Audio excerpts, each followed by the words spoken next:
পরদিন সকাল। বাতাস আজ একরকম দোল আছে, কিন্তু হৃদয়ের ভিতর যেন সবকিছু থমকে আছে। আমি ঠিক করেছিলাম আজ আবার তার সঙ্গে কথা বলব, জানার চেষ্টা করব তার চোখের ভিতর কোনো অনুভূতি ঢেউ কি আদৌ কখনো জেগেছিল, কখনো সে কি একেবারে প্রেমের চিন্তা থেকে দূরে। স্কুল ছুটির ঘন্টা পড়েতেই আমি দাঁড়িয়ে রইলাম স্কুল গেটের সীমানা পেরিয়ে একটু দূরে, একটা পুরনো নিম গাছের নিচে। সেই একই মেয়েটি এলো, মুখে ক্লান্তির চোখ, নীরবতা, পায়ে ধুলো, কিন্তু হেঁটে যাওয়ার ভঙ্গিতে যেন এক অদৃশ্য দৃঢ়তা।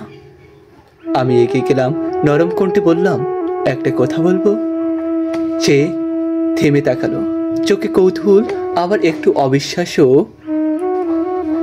আশা করি এমন কিছু নয় যে আমার জীবনে জায়গা পাবে না, বলল সে। আমি দম নিয়ে বললাম, তুমি কাউকে ভালোবাসো না? তাই তো, সে ঠান্ডা গলায় বলল, ভালোবাসার জন্য সময় নেই আমার। আমার স্বপ্ন আছে, বই আছে, পরীক্ষা প্রস্তুতি আছে। আমি আর 5 জনের মতো হতে পারি না। আমি বললাম, তবু যদি কেউ তোমায় ভালোবেসে ফেলে? সে থেমে আবার দিকে তাকিয়ে বলল, তাহলে বলবো সে সময় নষ্ট করছে। আমি শুরুতেই বলতে দিচ্ছি, আমি কারো অনুভূতির দায় নিতে পারবো না। তার কণ্ঠে কোনো বিদ্বেষ ছিল না, ছিল শুধু স্পষ্টতা, যেন বহুবার এই কথাগুলো নিজেকেই বলছে।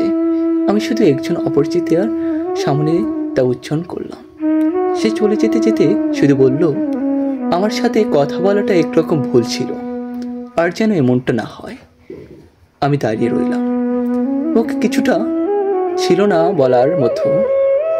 বুকের ভিতর সে শব্দটা বারবার ধাক্কা দিচ্ছিল, ভালোবাসি। সেটা আজও বলা হলো না, কিন্তু মনে মনে প্রতিজ্ঞা করলাম, তুমি যদি না চাও তবু আমি থাকবো। আমি চাই না তুমি আমাকে ভালোবাসো, আমি চাই শুধু তোমার চারপাশে থাকি মৃত্যু অবধি। ধন্যবাদ।